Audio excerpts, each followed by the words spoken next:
We're seeing Joy Boy's Conqueror's haki that's been stored for 800 years finally get released. Imu drops to their knees absolutely terrified, and the most heartbreaking flashback reveals the bond between Joy Boy and Emeth. Before we jump in, hit subscribe and turn on notifications so you never miss a One Piece episode. Last time on One Piece, Vegapunk's flashback showed Clive D. Clover's death at Ohara, which motivated him broadcasting the truth. Atlas sacrificed everything, exploding herself to launch the Sunny towards safety. The Iron Giant kept addressing Luffy as Joy Boy, while Luffy stayed confused about who it meant. Vegapunk announced an Awakening Day approaches, revealing every Void Century secret, and we ended with Bonnie and Luffy attacking together, devastating Saturn with combined strikes, leaving his body covered in holes, plummeting toward the ocean. So right after that brutal assault on Saturn, the giant crew explodes in celebration. Bonnie loses control, emotions flooding out as she breaks down crying. She just fought back against the demon who annihilated her family. Luffy's laughing, hysterically praising her performance. Kuma's face shows a faint smile watching his daughter stand against her oppressor. Dory and Brogy suddenly spot something plummeting from above, the Thousand Sunny. Usopp screaming, frantically begging for rescue. They desperately need assistance landing. Zoro clutches his sword, sensing something approaching. Vegapunk's broadcast continues stating those who keep pushing forward, unrelenting, likely stand closest to discovering truth. He raises this massive question. Did circumstances align randomly, or did Roger calculate this entire plan, activating it through his final moments? Shaki covers passed out Rayleigh with a blanket. Pirates across all oceans celebrate, going wild, overjoyed by the message. Vegapunk states there's absolutely zero guarantee the person discovering the treasure aligns with Joy Boy's wishes. That statement carries weight considering who's racing toward it. On Hachinosu, the crew grows restless with Blackbeard absent. On the Red Force, they scold Shanks for drinking excessively, but he refuses listening. At MT Bluff's Cross Guild, members praise Buggy. He's completely confused about their sudden admiration. They praise him going above and beyond. He has zero clue what triggered this. They claim understanding the gravity of their pursuits and the vastness of their leader's dream. Crocodile and Mihawk frown, knowing Buggy's full of it. Vegapunk declares this future approaching is practically unavoidable. The fate of the world sits at stake. Whoever finds the One Piece decides everything. Then we see flashing across the screen, Shanks, Luffy, Blackbeard, Buggy, Akainu, Dragon, a mysterious swordsman silhouette, Emu, Kobe, Aokiji, Garling, Sabo. The mysterious silhouette wields a sword with their left hand. What I'm noticing, each person represents completely different futures. Emu represents government tyranny, Dragon represents revolution, Marines represent their justice, Blackbeard represents chaos.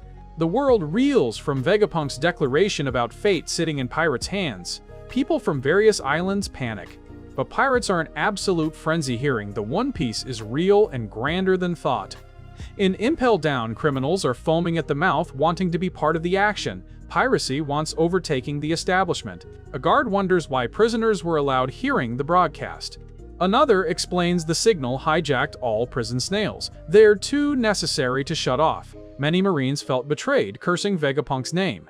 Colby recalls his early conversation with Luffy about claiming the One Piece and becoming Pirate King. Kobe resolves stopping his friend from fulfilling his dream. What I'm seeing, Kobe's literally becoming the next Garp right before our eyes. Buggy scolds his followers for saying the world is his to claim. Followers become fearful. Then Buggy questions if it isn't their world to claim. Cross Guild pirates swoon, vowing to follow him to hell. Mihawk and Crocodile sit in the room behind him. Crocodile tells Buggy to sit. Buggy obeys. Katarina Devon calls Blackbeard, wondering what to do with Caribou. Caribou promises valuable information to share. Blackbeard seems in good mood, telling them, bring Caribou along. If information disappoints, Blackbeard will put Caribou down himself. Vegapunk's broadcast continues, claiming his words true. He mentions Joy Boy, but gets interrupted when Warcury hits Emeth. Giants see from the ship, calling out to the big robot. The broadcast snail inside finally meets its end. We see Princess Shirahoshi, King Neptune, Rebecca, Princess Vivi watches as the broadcast gets interrupted. Despite Atlas's sacrifice, the Sunny's still pursued by Nostro. The crew begs Zoro doing something. The two swordsmen prepare for another clash. The rest anticipates destruction. Emeth apologizes to Joy Boy. Luffy's worried about the big guy. Emeth wants apologizing to Luffy too. Emeth knew Joy Boy couldn't still be alive. Luffy wonders if the robot mistook him for someone else. Emmet claims Luffy looks just like Joy Boy. He felt nostalgia from a certain day. Saturn regenerates. Emmet hopes Joy Boy will forgive him. 4 of the 5 elders are nearly upon them. Emmet laments his failure making Joy Boy king. This confuses Luffy more. Emmet asks Luffy's name. Luffy gives his signature introduction. Emmet pays attention to the D designation. Emmet pulls a certain cord inside himself. A surge of power happens. Emmet begins laughing as power sprawls out. Luffy recognizes this. Conqueror's Haki. Many Marines collapse. Emmet thanks Luffy for letting him hear the drums of liberation one last time. What's incredible, Joy Boy bottled his own Conqueror's Haki inside Emmet 8 centuries back, waiting for this exact moment.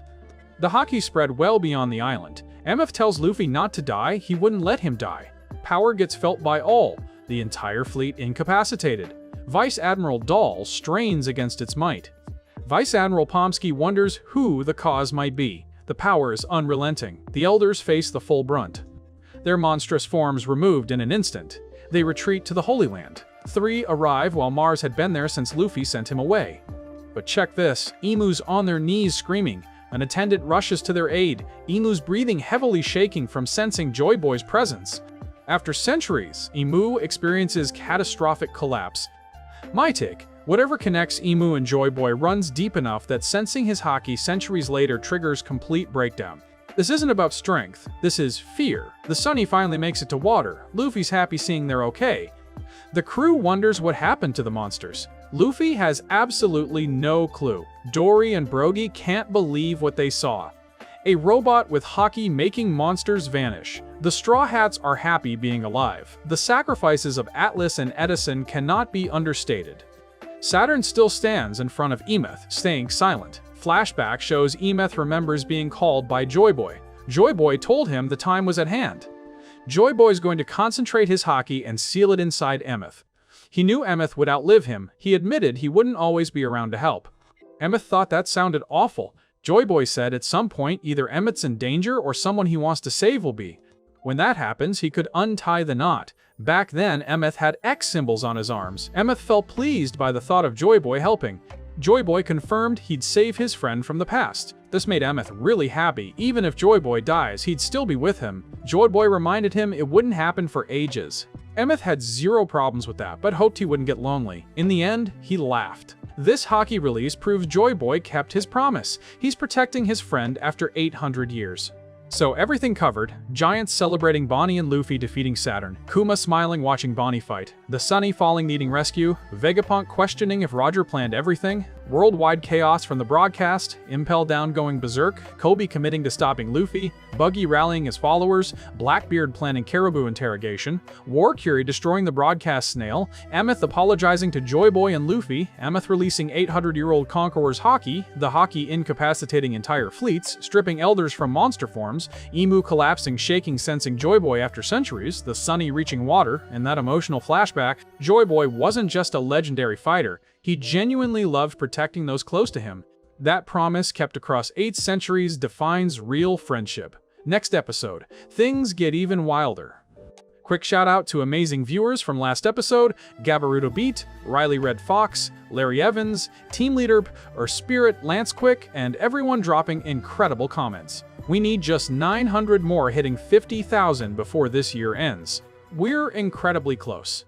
Huge shout out to our channel members, Silver Pheonix, The Indigenous Narrative, Nick Miller, Yumnum Renubala, HTHC, Chance of Sun, Antonius Adiosiana, Pechthana Ponsanvai, and Lalusiva Prasad Verla.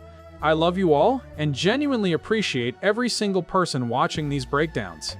Help me reach that 50,000 milestone, drop a like, share with your One Piece crew, and comment what you think about Joy Boy's Haki transcending 8 centuries. I'm working on that complete Egghead recap. Turn on notifications. Let's hit 50,000 together.